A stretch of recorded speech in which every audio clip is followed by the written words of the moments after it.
everyone, I'm Kirsten Saraceni from Eagle's Autism Foundation.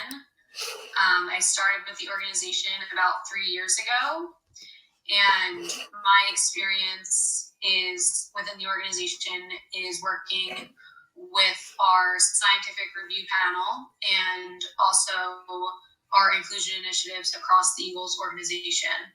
So with that, we want to make sure that any Eagles event is accessible for families and individuals that will be attending. And also on the flip side, I work on the funding of the donations that come in. 100% of those donations go out into the community or research space. And we can definitely get into that a little bit later.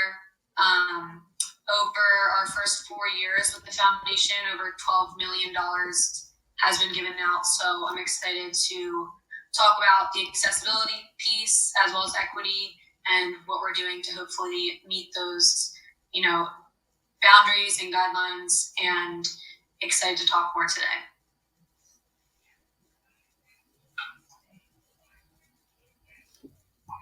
Beth, you go next. Sure. Thank you, John, and thank you to Katie and the rest of the Outreach staff for setting this up and for your thoughtful comments at the start. My name is Beth Bienvenu. I am the Accessibility Director at the National Endowment for the Arts. I am a white woman with shoulder-length brown hair. I'm wearing a black and white print blouse. I'm sitting in my home office with a blurred background, but there's a lovely painting in the background by a local artist named Joel Traylor. I always like to acknowledge him. I am also a person who stutters. So while I'm often not stuttering, you might hear it pop up here and there throughout the conversation today. But I just wanted to make note of that. So the National Endowment for the Arts is a federal agency based in Washington, D.C. We were founded by Congress in 1965. We're an independent agency, and we are the largest funder of the arts and arts education in communities nationwide, and have awarded over $5.6 billion since our inception in 1965. And we support the arts across all the spectrum, including performances, exhibitions, healing arts, arts education, festivals, and artist residencies. 40% of our grant making budget goes directly to the state arts agencies.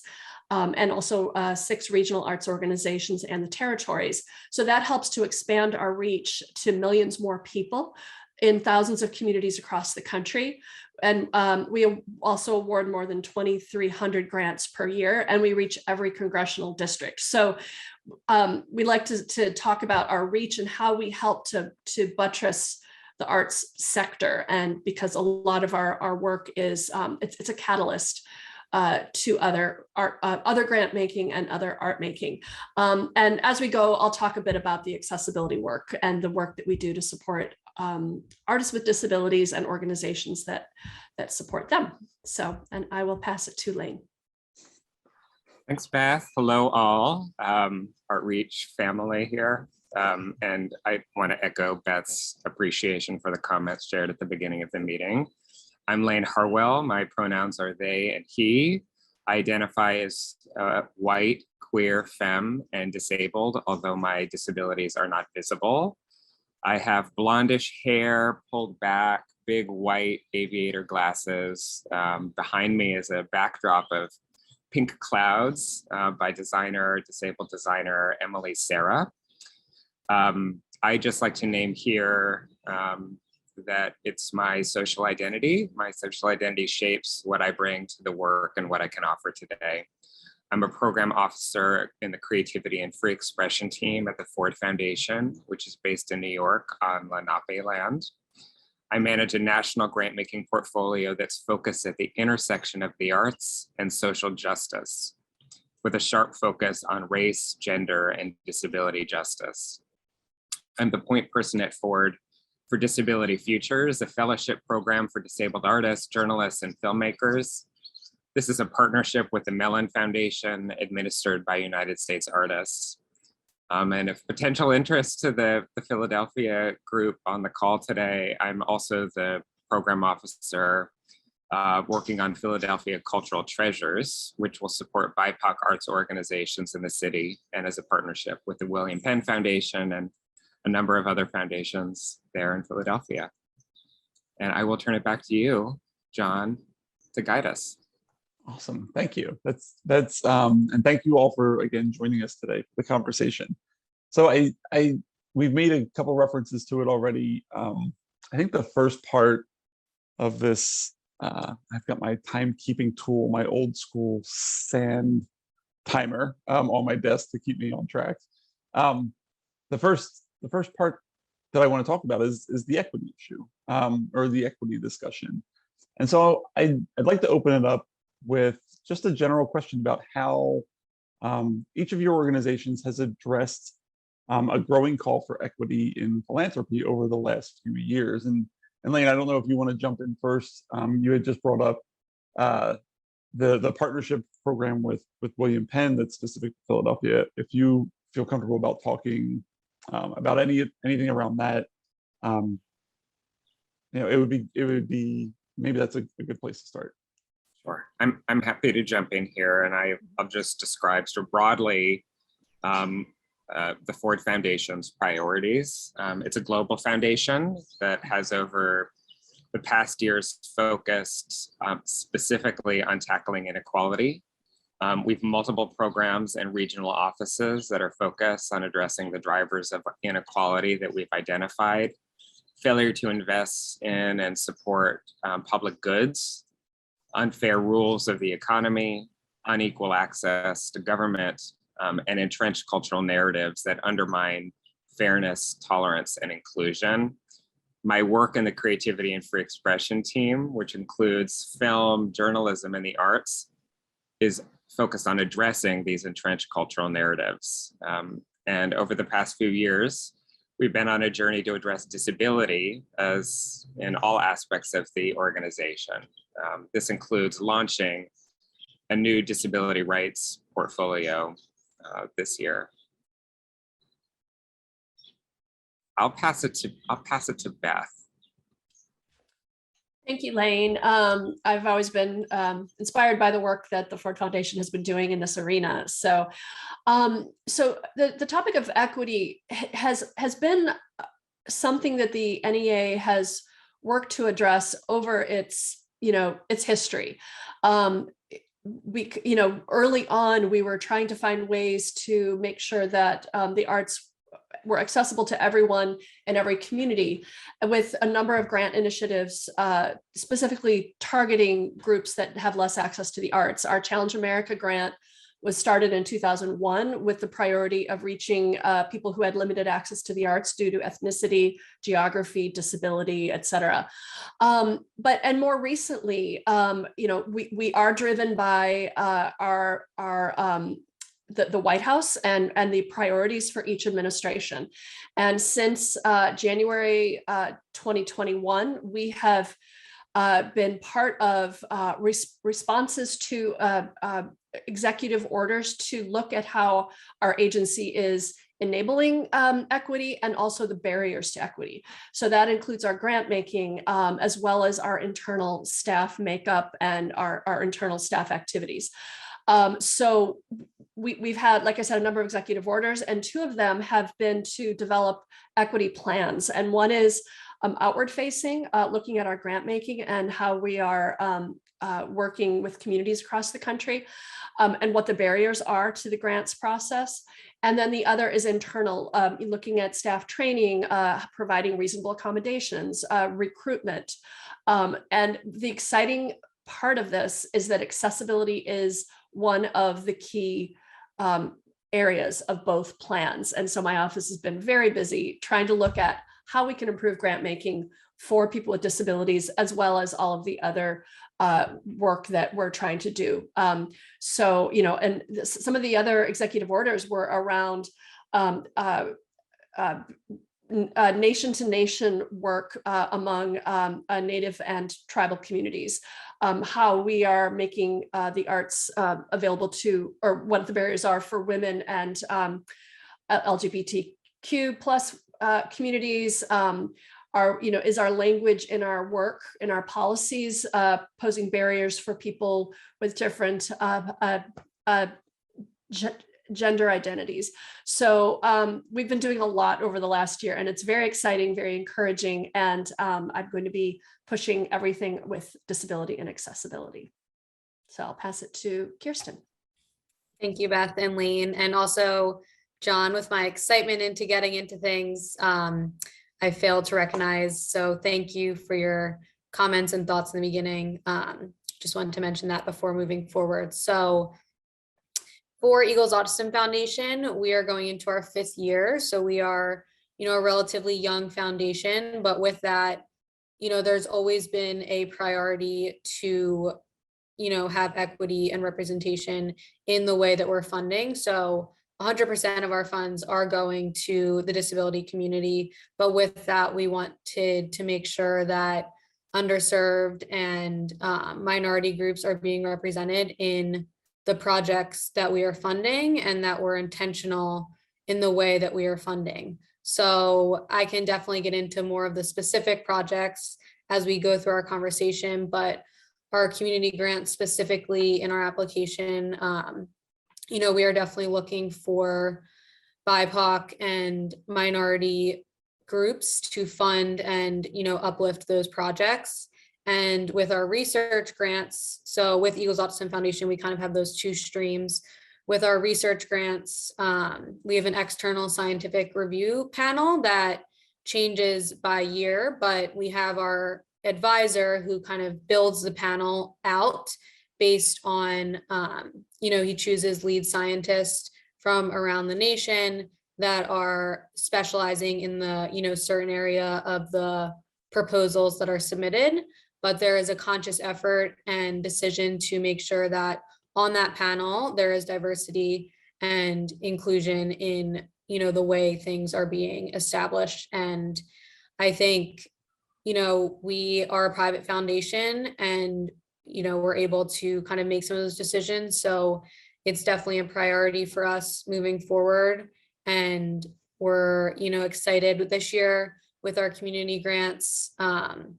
We funded our first project surrounding LGBTQ plus and autism, those who identify on the autism spectrum. So, we're really intentional about the projects that we're funding, and excited to, continue that moving forward, specifically with accessibility as well.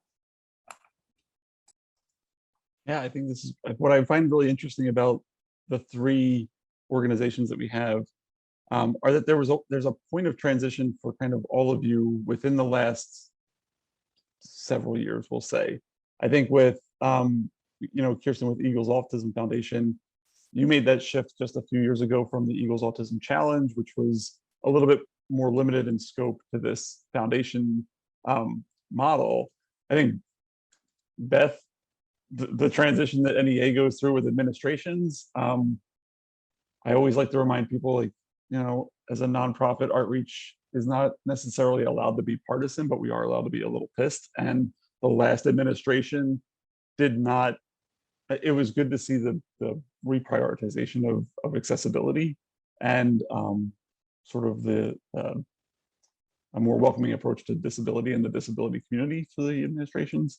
And then, Lane, I know with the Ford Foundation, there was, a push towards equity when the guidelines changed with the foundation a while ago, and there was a gap in accessibility. And it was amazing to watch the Ford Foundation respond to that gap in such a authentic and meaningful way. I guess for the next question, like, where does, in the scope of equity for all of you, right? Because you are covering a wider range. Where do you feel that accessibility is falling for your funding, or where is disability and accessibility being prioritized within that sort of equity structure? And how is it kind of growing these days? And I don't know, Kirsten, we'll start with you, because you kind of went on that journey with the Eagles from being kind of narrowly focused to widening the view a little bit. Yes, definitely. So in terms of the Eagles Autism Challenge, as John mentioned briefly, it started as just a one-day fundraising event, bike ride, walk, race, where the money still 100% was donated back into the community. But with, our 5th year coming up and the expansion of Eagles Autism Foundation, we've really been able to widen our scope. The first year was just focused on research grants within the city of Philadelphia. And then with the second year, which is when I came on the team of the foundation, we widened it even further to fund community grants, which basically the eligibility requirements are nonprofits in the Philadelphia area that serve a direct need in the disability community are eligible to apply. So that was very important to me. I don't have, a ton of experience in basic science and things like that, and I respect that process. But for me, I really wanted to see and really enjoy the process of the community grants and the nonprofits in and around Philadelphia. So with that, our projects specifically for the community grants and some of our research grants as well, there is a strong focus on accessibility, and especially in the city of Philadelphia. For a few years, we've funded Special Olympics Pennsylvania for a project titled Cities of Inclusion, which basically we are, surveying individuals in the disability community and trying to make the city of Philadelphia the most accessible city possible and recognize where things are falling short and, how we can improve those things. Another part to that is we've funded Philadelphia Parks and Rec to, with the goal to, there's Philadelphia parks all over the city, but there were only, we were only finding pockets that were accessible for those on the disability community. So we wanted to make sure and really expand their growth and reach, that no matter where you live in the city, you can go to your local park and have a space there for you. So I think, I'm excited about that work that we're doing, and that really everything that we fund has a focus on accessibility and disability, as that's the space that we're in. And I think we're intentional with, making sure that equity is weaved into that as well. Yeah, Elaine, I'd love to get your thoughts on what that shift felt like with Ford as well, from a few years ago, because I feel like there's been a really outward facing, external facing push by the foundation in that regard. Yeah, my observation has been, as someone who followed Ford's work and then joined Ford, well into its work in disability, my observation is that it was called in and called out by disability community that knew we couldn't be a foundation committed to inequality without being a foundation committed to disability. And so, as I mentioned, Ford is addressing disability in all aspects of the organization, from our facilities to our communications to our grant making, with the active leadership of our president, Darren Walker. And I'll just note a couple of things. There's a President's Council convened by the presidents of Ford, Darren and Robert Wood Johnson. It's the President's Council on Disability Inclusion in Philanthropy, who've committed together to working on advancing inclusion. And then for those of you in the funding space, as John mentioned before, there's the Disability and Philanthropy Forum. It's an emerging philanthropy serving organization created by the President's Council. But I do want to be careful about using the term access here. Ford is committed to both supporting disability-specific programs and to supporting disability inclusion. By disability inclusive, I mean organizations and projects that have deliberate, active mechanisms in the design, implementation, and evaluation to promote and secure the rights and inclusion of disabled people. We don't fund capital projects. We do not have an access line, a specific access line of funding, but we do want to see access as part of the budgets from all of the programs we're supporting. In the creativity and free expression portfolio, it's been priority for us to understand where our grantees are in terms of disability, disability inclusion, and intersectional disability justice frameworks, and providing funding, resources, and learning. I'll be sure to drop some of our findings in the chat. Our grant making priority is not funding access to creative work or any kind of addressing any kind of regulatory compliance issues, but rather supporting disabled artists and storytellers, the right to create.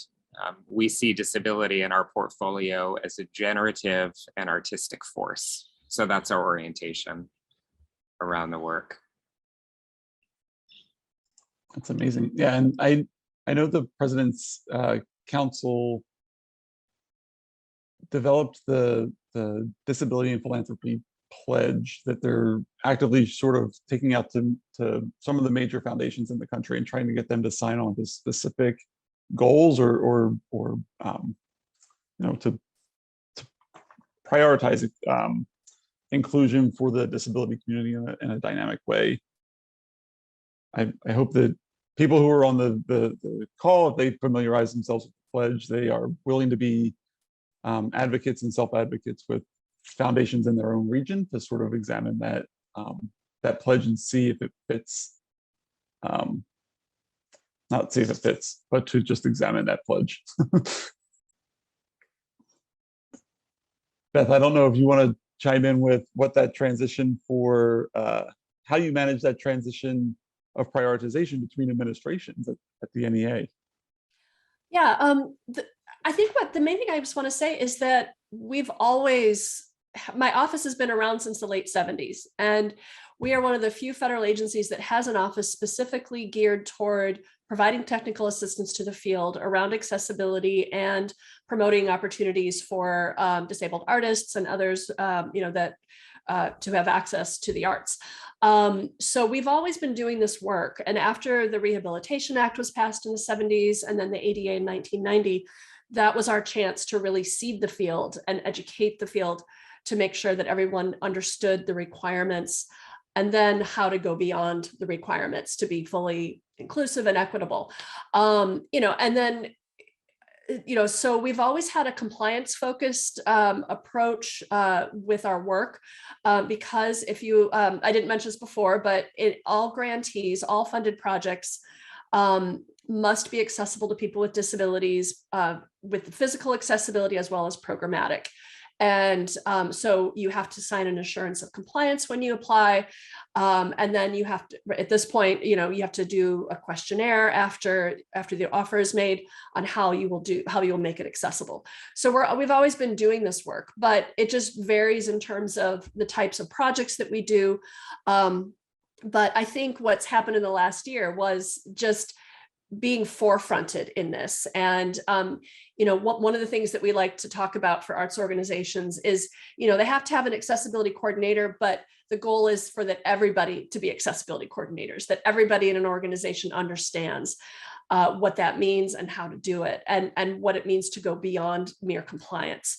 And so, you know, I think this is our opportunity to spread more awareness and understanding and you know, what all this means throughout the agency. And, you know, I'm always excited when I hear other staff members, you know, within our artistic disciplines, you know, are the ones that bring things to me and say, hey, have you seen this? Or, you know, are you aware of these projects, or pointing out ways that we can do a better job. So I think embedding it throughout the agency, I think that's our opportunity right now, and to make us all full accessibility coordinators in this work.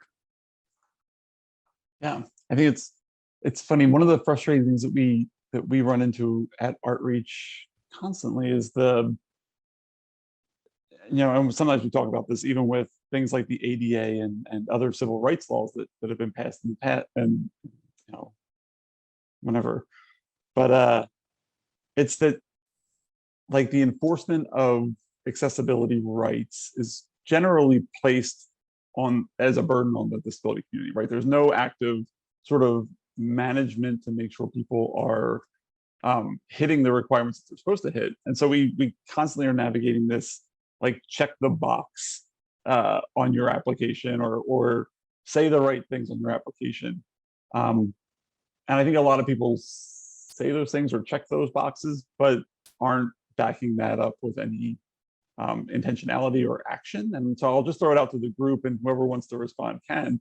But how do you kind of move beyond that simply checking the box for accessibility and think about things like embedded, representational leadership and like authentic community engagement and transfer of power, things like that, when you look at accessibility funding or just funding in general for projects that come through you?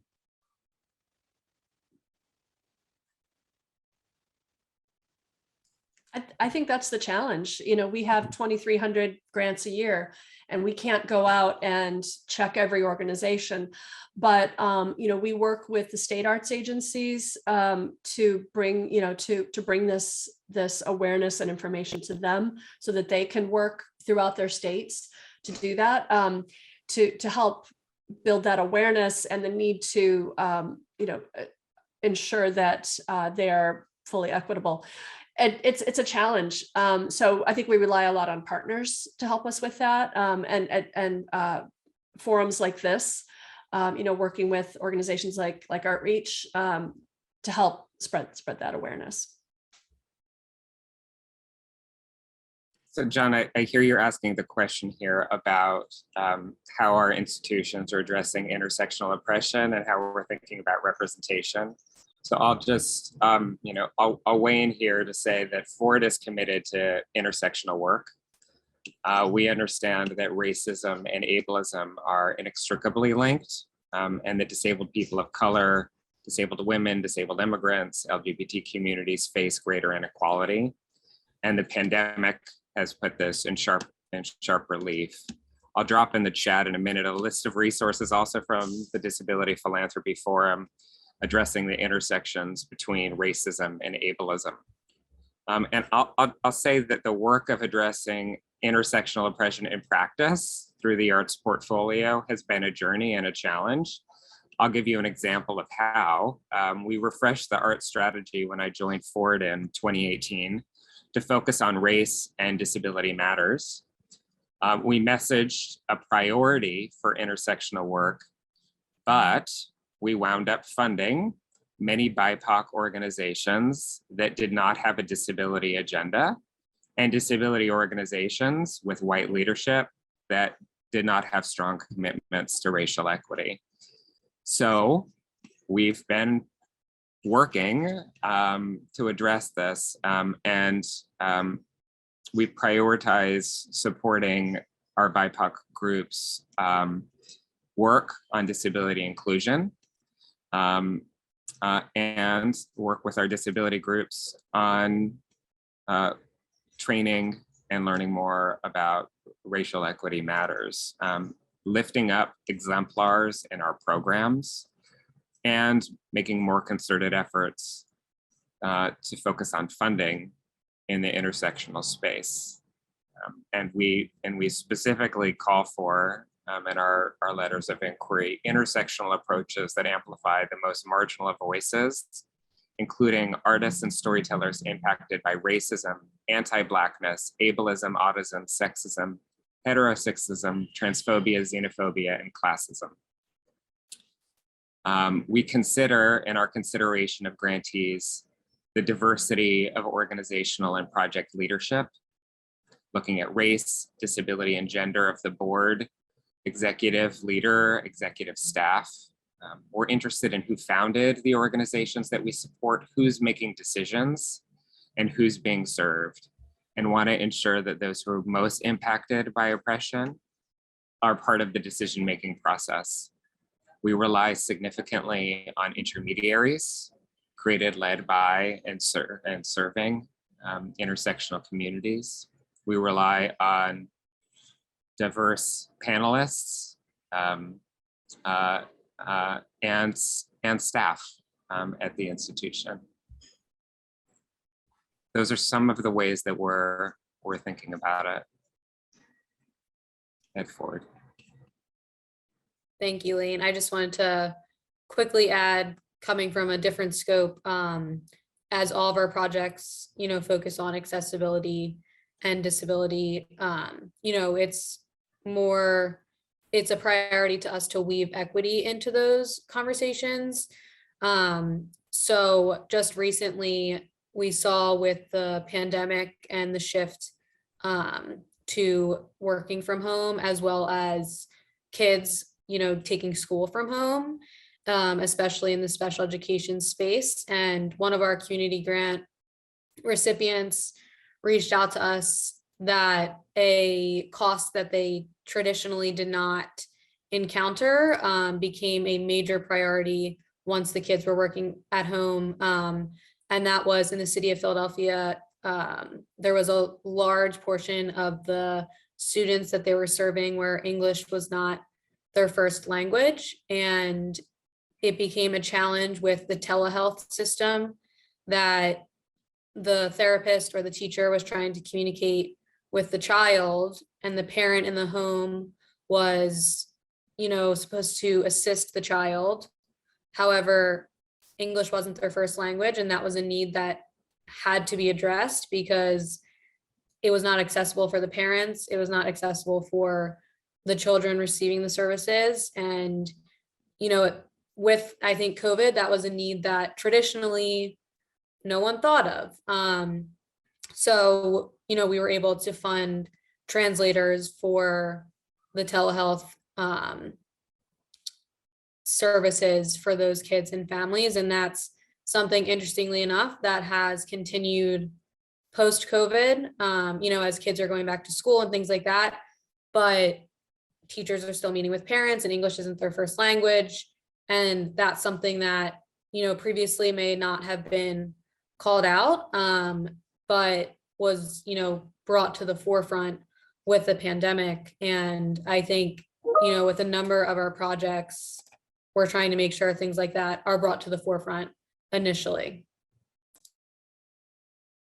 Yeah, I feel like I could just kind of dive into this whole topic on its own in its own session. I remember when I first came to Outreach, one of the very first things that one of the first tropes that was put in front of me was this idea that disability doesn't discriminate, that anyone can become disabled at any time. And I think it's such a reductionist approach to systemic oppression in so many different systems that have kept, not everyone has the same access to healthcare, not everyone has the same access to language, not this disability, sure, anybody can acquire a disability or move in and out of the disability space, but there are forces at play that make that much more likely for groups in the world. And I think that when we reduce it down to that level, it's problematic and it's dangerous for a lot of folks. And it's so refreshing to hear the perspective from the three of you that you've moved beyond that. And there's a lot of space to grow, of course. But it gives me hope. If I can, I'll just leave it there. I want to move on a little bit into kind of the next section, which is how is this happening at all of your organizations? Given the conversation about equity and the shifts that took place at the foundation, what are you all looking for? And we touched on this a little bit, so we won't spend a ton of time, but what are you looking for in funding partnerships when you're bringing someone in to do this sort of equitable work that has intersectional elements to it, involving the disability community? Beth, I'll start with you because I feel like I haven't started with you in a while, so we'll go there. I'd actually like to pass to the others because Sure. Yeah. we don't do partnerships in the same way that other funders do, but when I hear their answers, I might think of some other ways to approach it. Cool. Yeah. Okay. Well, I'll just jump in, Beth, and I'll share the criteria for grantees in the arts portfolio, if that's helpful to the group. We're committed to supporting organizations and projects that demonstrate potential to advance transformational narratives. and specifically narratives that push back against racism, ableism, and autism. We support two kinds of organizations, art and storytelling organizations, and then infrastructure and network organizations that support those groups. So the potential to shape transformational narratives is really our top criteria. We also seek projects that have alignment with our goals for advancing art and stories created by, told by, and grounded in the cultures and aesthetics of Black, Indigenous, people of color, and disabled people, especially those who sit at the intersections of those identities. Potential to shape a more equitable and impactful arts ecosystem. Artistic leadership, rigor, and artistic vision. We support artist-centered project, artist-led projects. National and regional impact, with a focus on the American South and Indian country, which are underrepresented in the philanthropic space. Disability specific or disability inclusive programming. We intend that all of the funded organizations in our portfolio have mechanisms in place, disability inclusive mechanisms in place. Kirsten, I'll be eager to hear from you about how you're thinking about your grantees. So I think for us, like I said, we have those, two streams of funding where one is going to the community grant side and one is going to the research grant side. So with our community grants specifically, we do look at it as more of a partnership. It's not just give you the money and best of luck, see you in a year. It's more, we really like to create a relationship with those nonprofits in the area, and get them involved in experiences that we're doing down at the Eagles, or having more conversations, because sometimes, and we talk about this in our cities of inclusion meetings in Philadelphia, there's a lot of people trying to do the work, but sometimes there's a missing piece of connector where there are people doing the same, duplicating efforts. And with the inclusion and accessibility piece, we want to try to be that connector and bring people together in that, especially in the city of Philadelphia, we're trying to make it more accessible and inclusive. So how can we, create those partnerships and bring organizations together, specifically in the community space? So with us, what we're looking for when we're funding is obviously aligned missions, and that they're looking to do similar work that we are, and innovative and useful for the autism community as well as disability community, and the impact on the future for the research side, and also feasibility, and just making sure that what people are setting out to do is something that is within reach. So that's kind of the way I was thinking about it, but I might be off on that one. Yeah, and I'll just chime in, since most of our work is funding applicants that apply to us, we're not seeking out necessarily partnerships with those that we fund, but we're still working within the arts communities. We work a lot with the service organizations, like Dance USA and Theater Communications Group and others to figure out how to better support the arts sector as a whole or within specific communities. And one of the things I wanted to mention is we funded the Artist Communities Alliance several years ago to really beef up their work around accessibility and in working with artist residencies and artist communities to ensure that they're fully accessible and that they are reaching out to the disabled community and disabled artists. So, we see the opportunity to work to do partnerships with that type of organization, as well as other funders, such as the Ford Foundation. We've had some partnerships there as well. And a lot of it is focused around equity and access to the arts. Yeah, I'd love to just hear from all of you, because this work has moved to the forefront for so many organizations in recent years. how are you, like, what's your approach to kind of innovation and failure and risk, and going on that sort of journey with these organizations as they start to figure it out, and how they might not be getting it right at first? And Lane, I'd love for you to start on this one and just kind of talk about that element of risk and failure, and doing something that's outside the comfort zone or that is intentionally uncomfortable in some spaces. Sure. I'm trying to think how I would describe it. I think we have a healthy approach to risk. We're committed to supporting ideas, individuals, and institutions that embrace strategic risk. I would say strategic risk. One tension I've observed in the foundation is there's a tension between a priority we have for urgency and responsiveness to the realities of CRIP time, and that in funding disability projects, sometimes the work takes much longer, and there's a lot of time to figure it out. And we've made some missteps, I would say, in that particular space. But we know that entering this work, we need to be open to investing in new ideas, and really in our portfolio, we're excited about when we concede new ideas and give them room to breathe and flourish. I can jump in. Please.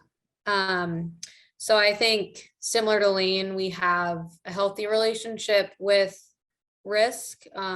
We want to fund innovative projects that are going to make an impact. With that, we also don't, want to set people up for failure. So, with some of the research grants, we may fund something at a smaller scale that's able to launch that principal investigator into a larger project, which is more of the end goal. So starting with some of those smaller projects at first, those pilot grants where they're able to take that information and data and launch it into their even larger idea and innovation.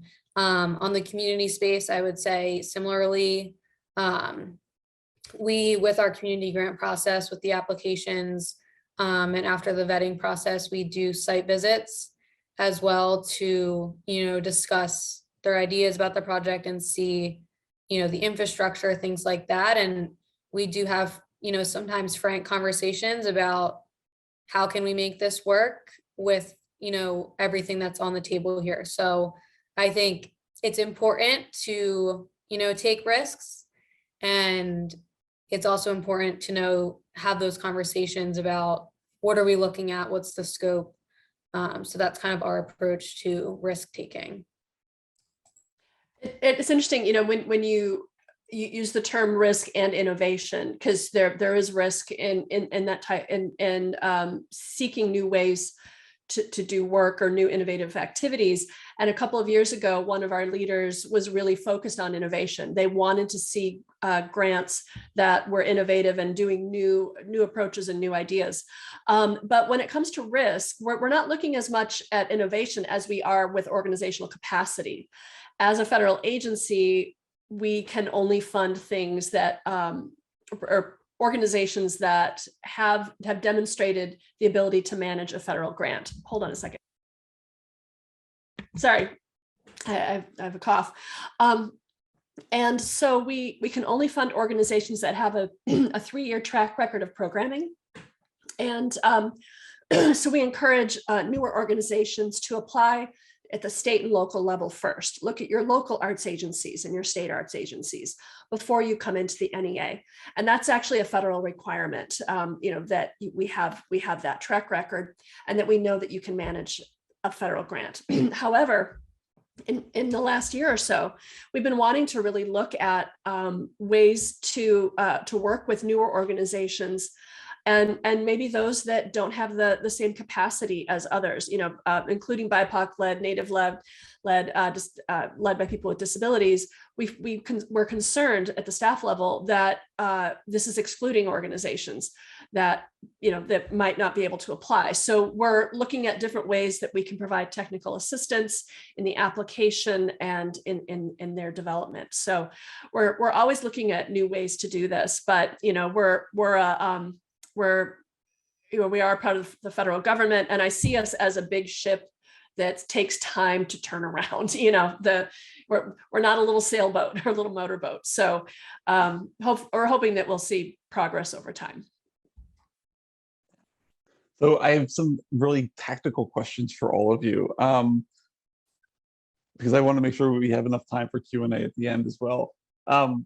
Just kind of quick survey from the three of you. Are you looking for, because I know people are on this session, right? They have accessible projects, or they have projects that involve the disability community, and they want to learn how they should be positioned in their organization. Do your organizations work by invitation only? Do you work with open calls for applications? What is the sort of the process for entry for communities that might not necessarily be accustomed to like the philanthropic process? I'm happy to jump in there. With our process for the research grant, we have a request for application that is sent out and posted, that is open to any university. And once they submit their letter of intent, from that point, invitations are sent out, but anyone is able to submit a letter of intent for the research side. For the community grant side, as long as they meet the eligibility requirements, which are a nonprofit in the Philadelphia and surrounding areas that are working in the disability space, they're eligible to apply. That is not invitation only. So happy to, answer any more questions about funding in this space. That's the way our process works.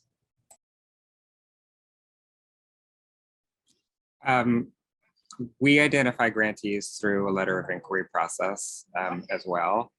Ours has primarily been by invitation only, although we have tried to open it up, understanding that that's ideal for sourcing new ideas and access. The challenges for us have been around capacity to manage the flow, and also, an awareness of the amount of resources we have available to distribute. So we did open it up this past year because we had took a social bond during the pandemic that enabled us to give at an increased level. So it's a consideration that we're weighing going forward. Our process is two-step. So there's an eligibility form, and then there's an LOI that follows.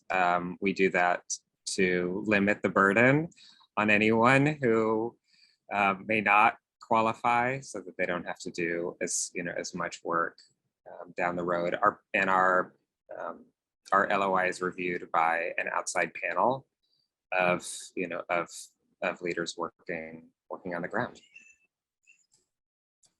And I guess we went in the right order from with levels of bureaucracy. Ours is a fairly formal process. It's all online. First, you have to register with sam.gov and grants.gov and renew or verify your registrations to make sure that you're in the federal system. And then we have two parts. The first one is you submit the application for federal domestic assistance. It's a short organization form. It's a brief form that collects very basic information about your organization. And then part two is where you complete the grant application form, which is where you describe your project and you upload any work samples and things like that. So it is fairly involved process, but once you've done it a few times, it becomes easier.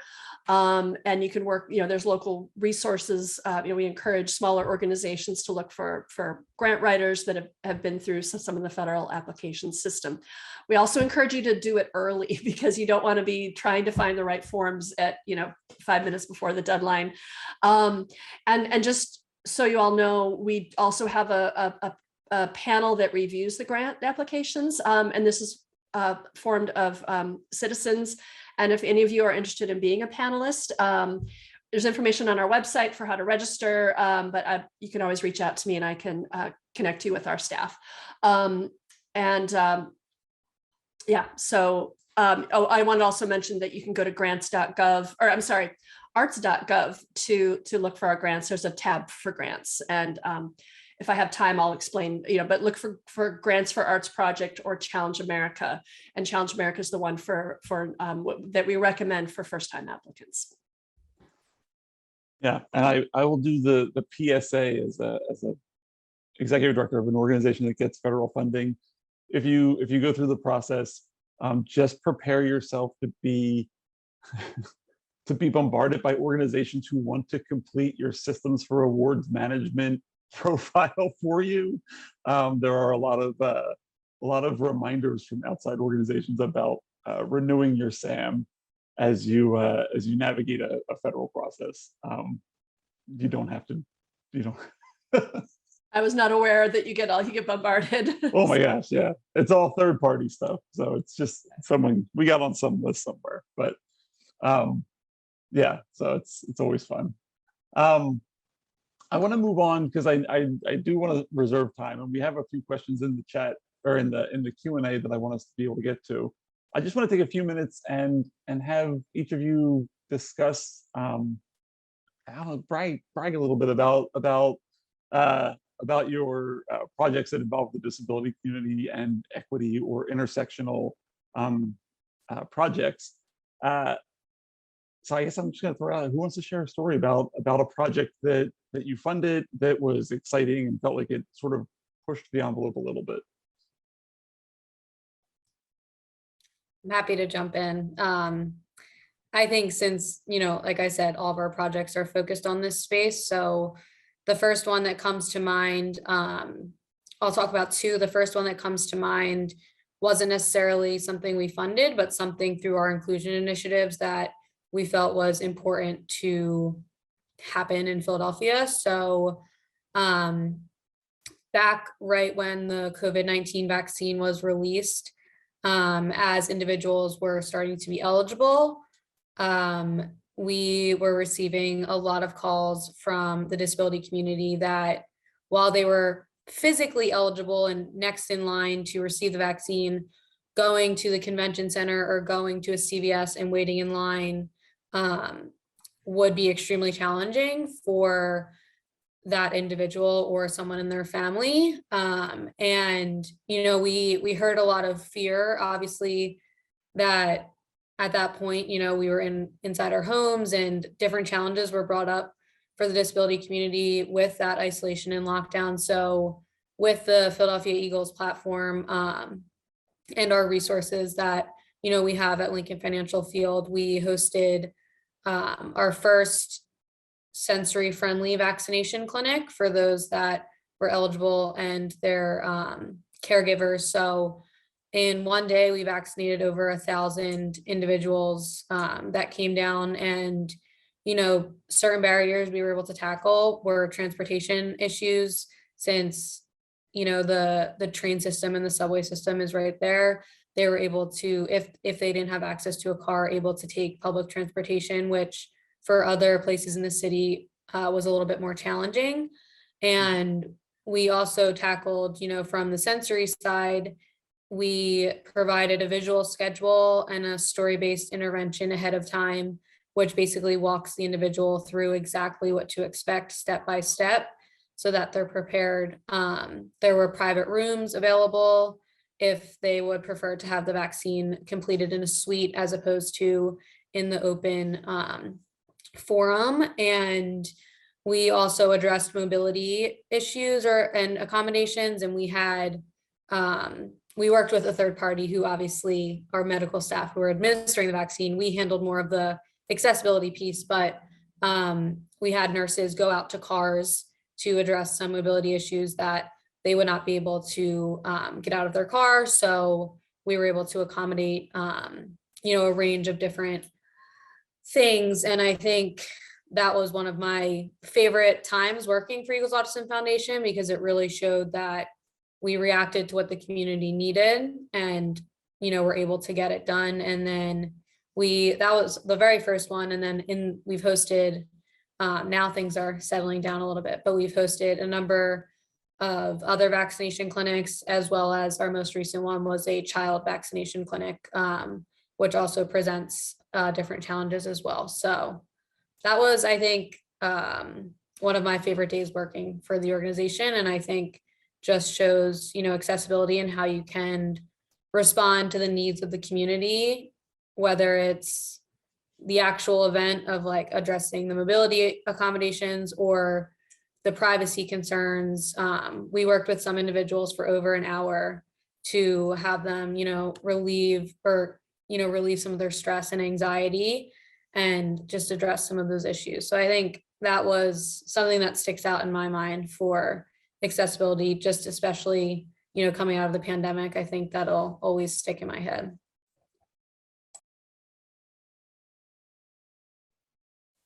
If you want to jump in, should I? Why don't you go ahead? I'll share my favorite project in this space is Disability Futures, which is a fellowship for disabled creatives, journalists, artists, filmmakers. It was born out of a year-long effort with the United States artists.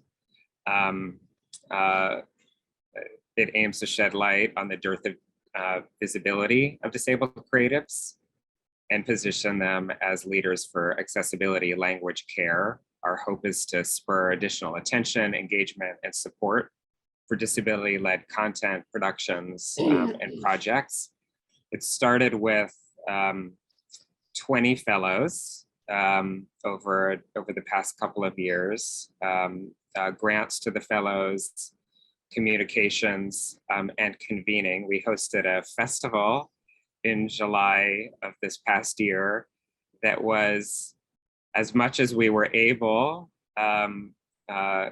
created, led by, and serving the fellows themselves, putting the fellows in the driver's seat to share their ideas and their artistry on their own terms, which is our collaborative approach to curation. And we've committed to 2 more rounds of this fellowship, working with the Mellon Foundation and again, United States Artists, and should be announcing a second cohort this summer. Beth, now I'll pass it to you. I wish I could. The reason I want to go last is we fund so many really exciting programs around the country. Just everything from physically integrated dance to deaf theater to artist residencies. We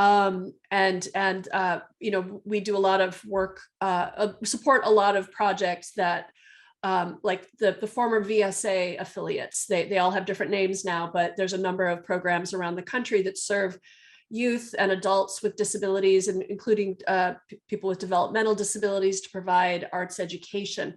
But I wanted to mention one thing that we do that's a little further back from the actual projects.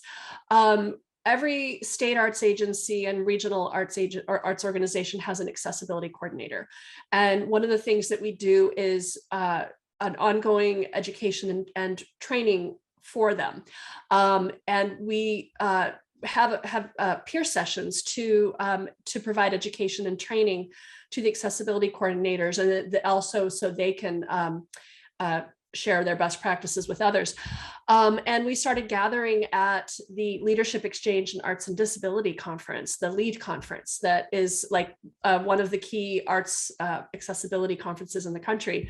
So we typically have a peer session the day before the conference starts, and we gather accessibility coordinators from across the country, from state and regional arts agencies.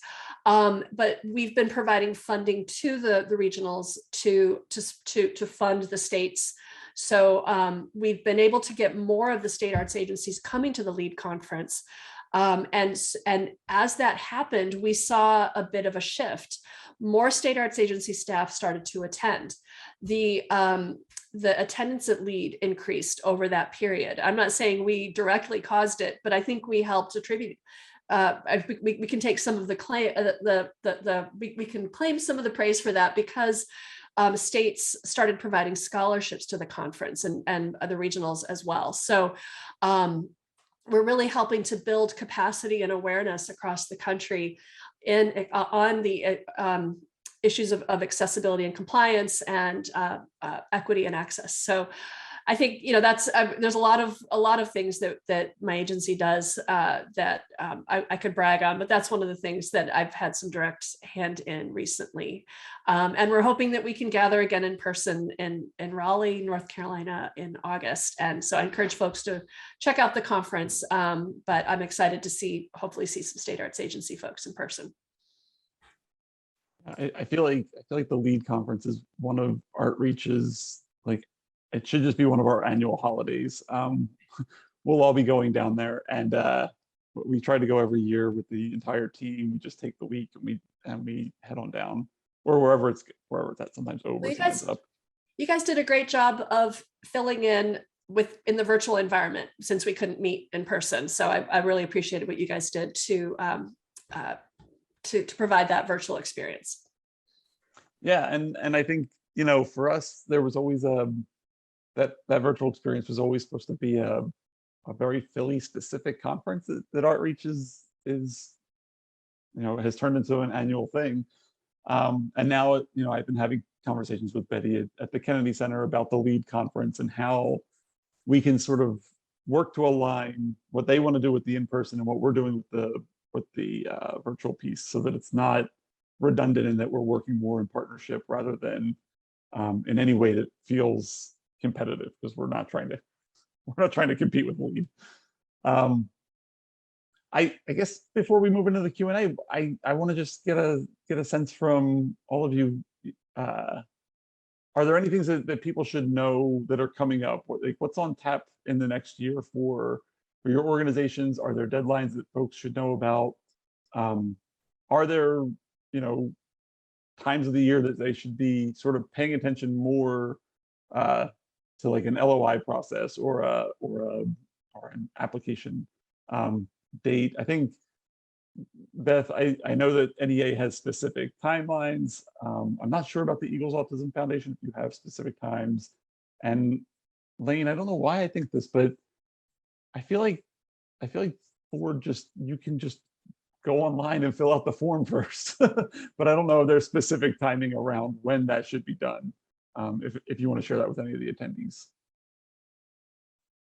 I'll jump in, because ours is very, every year we have our deadlines. So our Grants for Arts projects, which is our largest grants program, we have deadlines in February and July. So there's two separate opportunities. And that is for the grants are between 10 and 100,000. Everything requires a match, and that's across all art forms.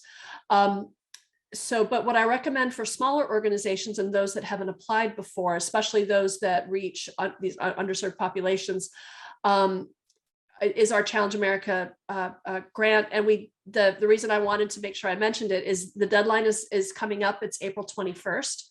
And we've been trying to beef up our technical assistance, and we had a series of live Q&A sessions. So there's one on March 30th from 2 to 3 p.m. And that'll be captioned. We have one on April 11th from 3 to 4 p.m. That's all Eastern time. And it'll be captioned and also provide Spanish interpretation. I believe that's voiceover. Or voice interpretation. We've been really trying to do more with our with Spanish language. We've translated our guidelines into Spanish, at least for some upcoming grant opportunities. And so I encourage you to check those out, and I can put some links in the chat for those two opportunities, but also our July deadline for our Grants for Arts projects. I can jump in. For Eagles Autism Foundation, we have a 1-year funding cycle. So our application process for this year should be posted in the summertime. So early summer should be posted to, about the RFA for the research side. And then the community grant application will be posted live then as well. And we try to stay pretty consistent with our dates, but with COVID and things shifting, since our major fundraising event is back to being in May this year, we're hoping to get that application process started pretty soon after in early summer. Thanks.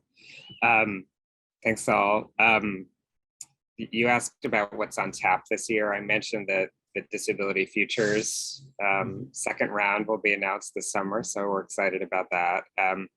I've been working internally with our grantees. We talked about the kind of training that we're doing with our grantees around disability inclusion, and what we've done a series, Disability and Creativity, that's really highlighted exemplars in our grantee pool. Sins Invalid, which is based in Oakland, did a training on based in the Bay Area, did a training on disability justice. And then we spotlighted Disability Media Alliance, Crip Camp, Kinetic Light, which has an always program on the philosophy of access. So that's work that we do internally. That's not externally focused. We are flexible with our calendar for grant making. So know that. I expect we will open an LOI, and it would be this summer for 2023 support. But again, that would be for eligible organizations, and we'll consider a small pool. Thank you all for the time today. Are we going to move it to a Q&A? Yeah, so we have a few questions in the Q&A.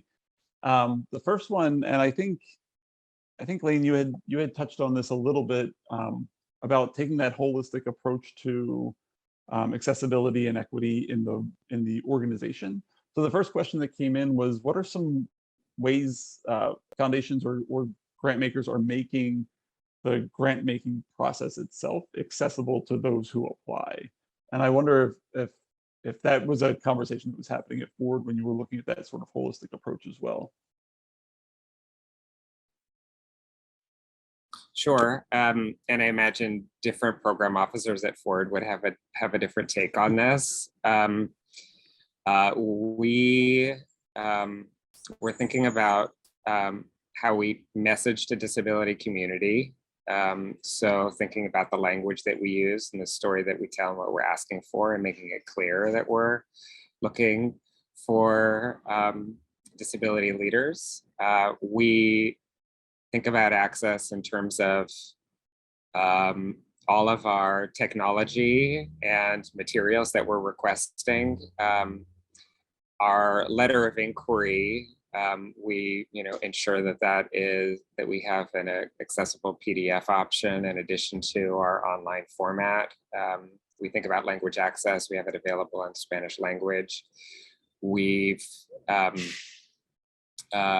accommodated those who want to provide video instead of written responses to the questions that we have. So I would say it's a bit of an experimentation that we've done over the past few years. We require internally, and many funders work with the system Flux, which is across all of Ford's programs, and it's a challenge to work with the system from an accessibility perspective. So we sometimes need to be creative, and we can work with groups on an as-needed basis. Don't want any barriers to access, but there can be more done, I think, from an institutional perspective on pushing players like the big application systems like Flux to do a better job. We're also really looking at our grant application system. There are things that are outside of our control, like the grants.gov and sam.gov registration. But as government agencies, they are required to be 508 compliant. And, so we're always looking for ways to help applicants with that process if we can. And then our own system, we've been looking at doing a 508 review of it. So we don't have a lot of flexibility in terms of having alternate modes of applying, but we are always looking for ways to improve, and we'll be doing a bit of that. That's part of our equity plan, is looking at some 508 compliance testing. Oh, but also, we are looking at Spanish language options. It's a federal requirement that you can only apply in English, but we can provide the guidelines in Spanish. We can provide other resources in Spanish. So we're looking at ways to do that as well. For our community grant process, that is, done on our Eagles Autism website. So it's an online application, but we're open to, talking through accommodations with folks as they come up. We're definitely at a bit of a smaller scale than I think our other two panelists here, just in terms of, the grants we receive and things like that, but it's definitely top of mind to make sure that the application process is accessible. Our research grant process is modeled after the NIH and kind of the way that they complete the process with the RFAs, the letter of intent, the panel, things like that. So it's definitely top of mind to make sure that we're able to cover those things. And the next one, so the next question in the chat was, Lane, you had mentioned crypt time in one of your answers, and they're just asking if you can elaborate a little bit on that for some people who might not understand the consequence of time and ableism, and how organizations can better understand working with disabled artists. I think a garbage truck is passing at precisely the wrong time for me to answer this question, but I'll just sort of jump in to clarify what I mean by crypt time, which is arises from the disability experience, that it's a more flexible approach to normative time. Timeframes like schedules, deadlines, or just even waking or sleeping. So when we're thinking about how a foundation can work with artists, it's being as flexible as possible with the grants that we provide, so that we're able to extend the grant deadlines, both in terms of any kind of application process, but in terms of reporting, and being prepared for things to shift and evolve as needed. It is a challenge when trying to stick to a grant deadline schedule internally to manage communications from our grantees that don't line up. But we make a best effort. We try to ensure that there's lots of time for people to submit an LOI, for example, and not hurry the process, and then to be prepared to have individual conversations as needed to meet access needs. Create space for those access needs to be shared, and then to meet them. Yeah, I think it's so important, and it's why I really appreciate the disability community being brought to the table in sort of making these decisions, because it's something that it's a part of the process that I think a lot of people without disabilities don't fully understand, and I think having that sort of embedded from the start is that to me is a best practice when you bring people with disabilities to the table to help you shape exactly that, like that understanding of the reality of going through the process from a lived experience perspective. I want to there's one more question in the chat, and I wanted to, it's kind of broadly, it's for anybody. So the question is, can the panelists elaborate on their ideas about seeing a dedicated access, inclusion, DEIA line item in the budget? Is this more desirable than a narrative describing where it's included, or in like a general operating budget? Or which preference do you have, that sort of dedicated line, or this narrative saying it's everywhere?